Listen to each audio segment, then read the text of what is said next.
nalingi yo Congo banyokoli yo mboka na biso. Ils veulent te détruire et puis s'enfuir, mais ta joie de vivre va tout reconstruire. Nalingaka yo Congo.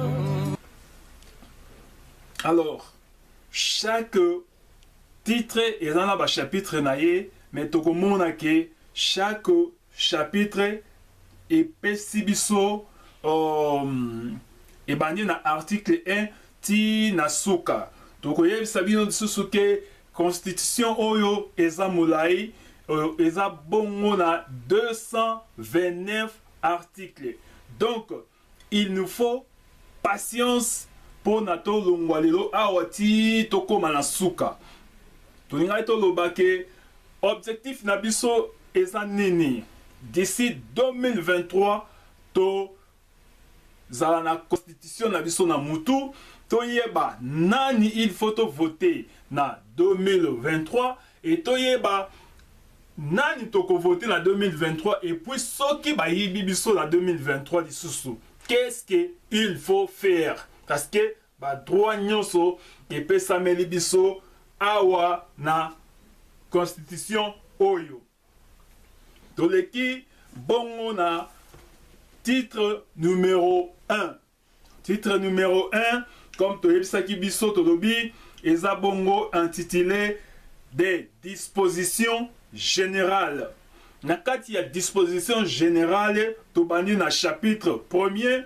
Chapitre 1er eza bongo na la République démocratique du Congo dans ses frontières du 30 juin 1960, un état de droit indépendant, souverain, uni et indivisible, social, démocratique et laïque.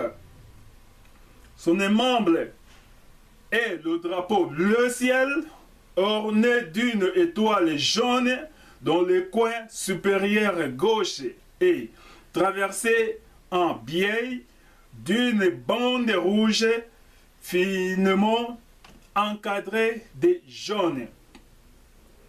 Sa devise est justice, paix, travail.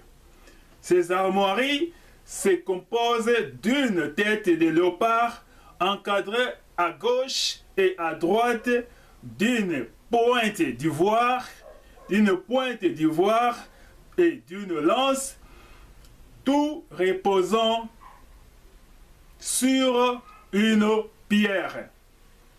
Son hymne national est le debout congolais. Sa monnaie est le franc congolais. Sa langue officielle est le français. Ses langues nationales sont le Kikongo, le Lingala, le Swahili, le Tiluba.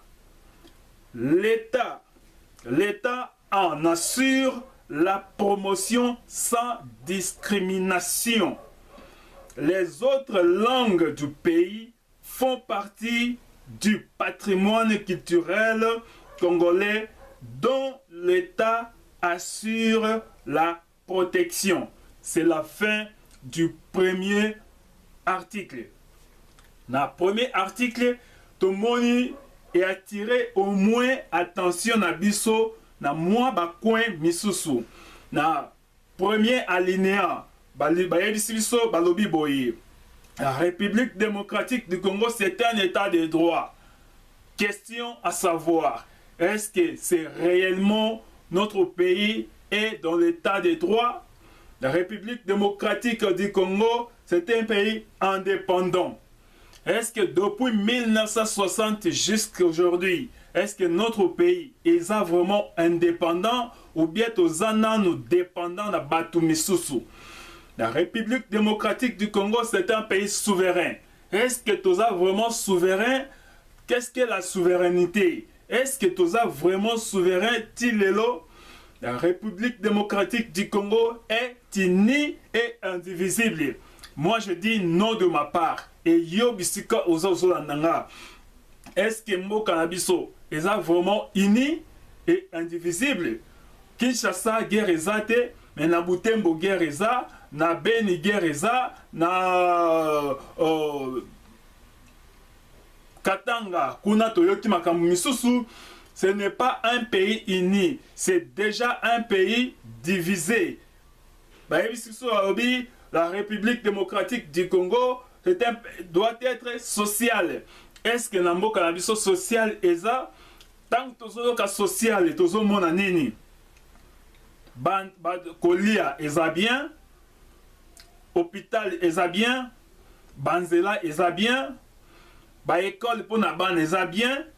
Vie sociale wanande otoyoka social yangoana. Est-ce que batu na Congo balia bien? Lipa ya 200 francs mutazo somba. Unité ya 500 francs mutazo defa. Nyonso mutazo defa na Congo pour na futa lobby. Voire même lipa na lobby ya 200 francs basomba ka kashte mais ba defa ka yango. Mutu azola ebite soki bana bakolia lipa na tongo. Mama il faut bima kende koteka après azongana moi mbongo ya matembele pour na bana balamba. Est-ce que c'est ça la vie sociale? Oyo constitution na biso ezosenga. Ça fait aujourd'hui 17 ans depuis que la constitution est modifiée par nos représentants qui na Pretoria. Ba vie na bango eza ndenge nini et vie ya peuple congolais eza ndenge nini. Peuple congolais to fungola misu. Naza na posa teto ki mbangu to silsa ba les 229 articles lelo. Toko kende nango malembe toko décortiquer article moko epesa yonanga kanda de façon que toyeba ko revendiquer ba droit na biso na kati ya constitution oyo ezoyebisa biso soki 100 000 personnes 100 000 congolais ba bimi na balabala pona ba revendiquer bas na contre référendum ba longola loi moko boye ba kotisa loi moko boye 100 000 personnes seulement ba autorité ya Assemblée nationale na Sénat baza obligé ya ko siéger et puis ba changer loi. Tozo mona na kati ya alinéa wana toujours la République démocratique du Congo doit être un pays démocratique. Bien aimé, bazoko sanani. Est-ce que Mokaona est réellement démocratique ou bien c'est un pays dictatorial? Donc, yonangande toyebi réponse de Kopesa. Alinéa 3, bazo c'est à propos il y a drapeau. Wana ils ont un problème té. Na kati ya linéa 4 ils ont juste phrase moko. Yalobi devise na biso eza justice paix travail. Devise eza nini? Devise awa na kati ya politique eza ndai ba kolapa ndai. Une façon ya kotambwisa mboka, une façon ya koloba ndenge nini mboka na biso kobanda lelo mboka na biso tokotambwisa yango na lolenge oyo mutu akokende na gauche droite te oyo nyonso akondima azala liboso ya mboka lokola mokambi ya mboka lokola tata mokonzi ya ekolo. Il faut atambwisa mboka na lolenge oyo depuis 2003. Bien aimé, nga nazo kende lisusu na ba 1960 te. Nazo ba 2003, c'est parce que constitution oyo ba bandaki ko modifier yango na 2003 et Joseph Kabila atiaki signature ya suka na 2006. Depuis 2003, ti lelo nini échangé na justice paix et puis travail. Toke na justice. Est-ce que justice c'est ça dans mboka na biso? Ce qui muto a eu problème na chef, c'est le chef qui a raison. Ce qui muto a eu problème, bakoya ce qui ba futi mbongo na mutu mususu, mutu wa futi mbongo ne aza na raison. toke na paix. Est-ce que paix eza na kati ya mboka na biso? Tozomona guerre eza par-ci par-là. Tozomona ba revendication eza par-ci par-là. Mwanasemi abima, Gédéon Kingu abima. Est-ce que paix eza na mboka na biso? Vraiment. Mwanasemi abomi batu na ye, makila etangi et lelo aza soki wapi. Gédéon Kingu tomona alia misuni ya batu. Et babimisa ye alata elongi ya Kabila. C'est quelqu'un à condamner et à peine de mort même ba pendre ye et même babimisa Gédéon Kingu. Lelo tozo yoka côté ya Katanga batu déjà ba côté limboka na biso. Est-ce que paix eza travail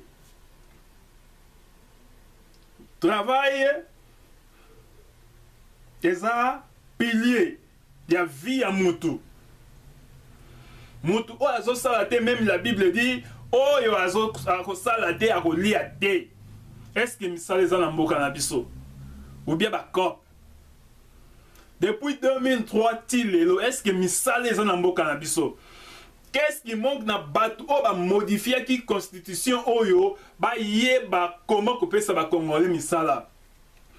Comment est-ce que ba pesa ka batu misala? Gouvernement oyo kotina en place, gouvernement oyo pour travailler pour na bana mboka. La première des choses est qu'est-ce qu'il faut faire? Il faut recenser le peuple. Il faut recensement et kotana kati ya mboka. Kobanda moto oyo azana na 0 année. Ti na moto oyo azana 120 ans parce que je ne crois pas que na Congo moto azana plus de 120 ans zali. Recensement, il faut esalema. Je ne parle pas de carte de lecteur. Le carte de lecteur eza eloko mususu oyo ezopesa yo droit ndingisa okende ko voter mokonzi na yo, okende ko voter député na yo ou bien nani. Mais awa tozoloba ya identité en tant que mwana ya mboka. Recensement, il faut esalema. Tango mokonzi ya sika akoti na pouvoir et loko ya liboso asala, il faut recenser peuple na ye. Il faut ayeba avant asala même, avant même abimisa gouvernement na ye, avant pesa premier ministre na ye ndingisa ya kobimisa gouvernement bien programme ya gouvernement, avant premier ministre azwa programme ya gouvernement na ye, amemango na assemblée nationale pour na ba valider yango. Le président de la République doit d'abord recenser son peuple. Il faut recenser la République Mobimba. Dans ces moments-là, à Koyeba, que dans mon pays, j'ai 100 000 Congolais. Dans 100 000 Congolais, à Koyeba, que budget nanga ezaya autant, budget nanga ezaya autant, alors il faut tout construire par école, il y a autant. Il faut tout construire des hôpitaux, il y a autant d'hôpitaux. Il faut tout ça autant de nzela. Il faut tout ça la boyer. Et dans ces moments, le président de la République a causé la idée, il y a kokende et pas y a expatrié pour na koluka bango, ba ya na mboka ba memela ba na mboka misala. C'est comme ça. Mais un président de la République a continué à fonction. Exemple Chilombo. Lelo, ça fait déjà 1 année et 6 mois depuis Kazana Bokonzi na ye. Recensement exacté, Kabila sali ba année soit sali, a recensé peuple congolais et les intellectuels et les non intellectuels. Biso nyos tozana libulu moko, tolobaka toujours langage moko. Le Congo démocratique a plus de 80 millions d'habitants. Buzoba. Moussala le travail et Kouta, ce qui président de la République a eu chiffre exact de la population. Tilombo net chiffre je ne m'attaque pas à Tilombo, mais je parle de Tilombo, c'est parce que c'est lui qui est là aujourd'hui. Yende Azawana Lokola, Papa Mokonzi Mboka. Lokola Ye, Asalina nous recensement te. Pour Aye Bate. Combien de Congolais toza? Naba o baza libanda, naba o baza na kati ya mboka, toza combien? Bana mboka Congo, mingi bino ba o boza na kati ya mboka Congo, bosana ke misala eko uta libanda pe ko ya na kati ya mboka Congo.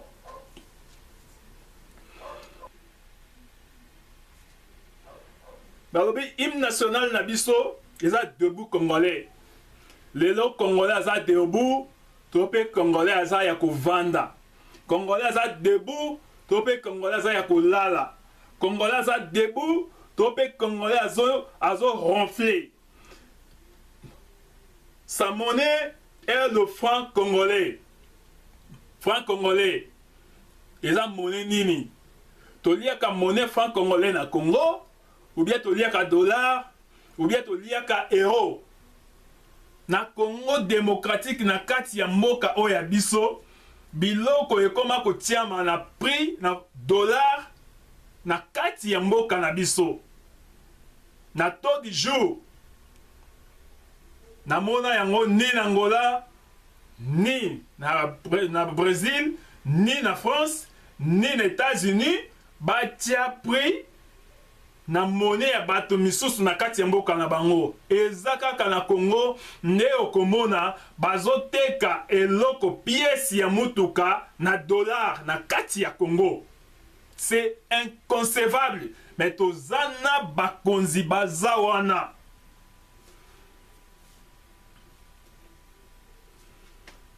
Sa langue officielle, c'est le français. Bien-aimé, je suis congolais. Naza congolais.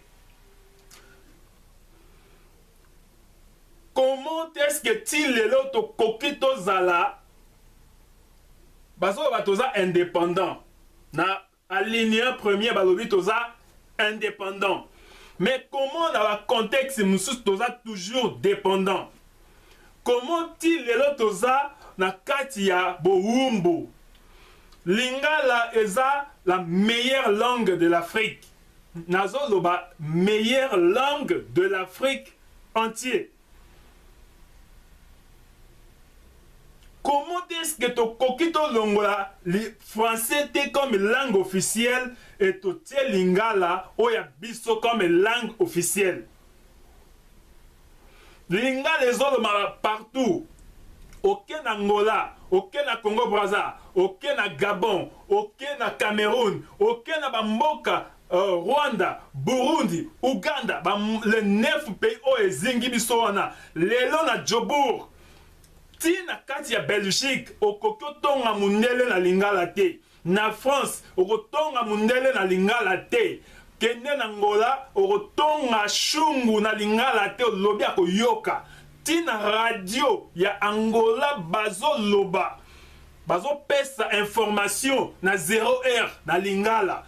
Mais comment est-ce que tu valoriser et loko autres en ango ya cherté? Lingala ekoki ekoma lelo langue officielle ya mboka na biso. Français azokende kotanga na français. Anglais azokende kotanga na anglais. Portugais azokende kotanga na portugais. Botika bana na biso batanga na lingala. Yo kanisi soko sali commande pa ya ba chinois. Il y a 80, il y a 100 millions, il y a 100 millions des ordinateurs. Mais ezala na langue ya lingala. Est-ce que chinois ko boya ko tindela ba machine wana? Complexe.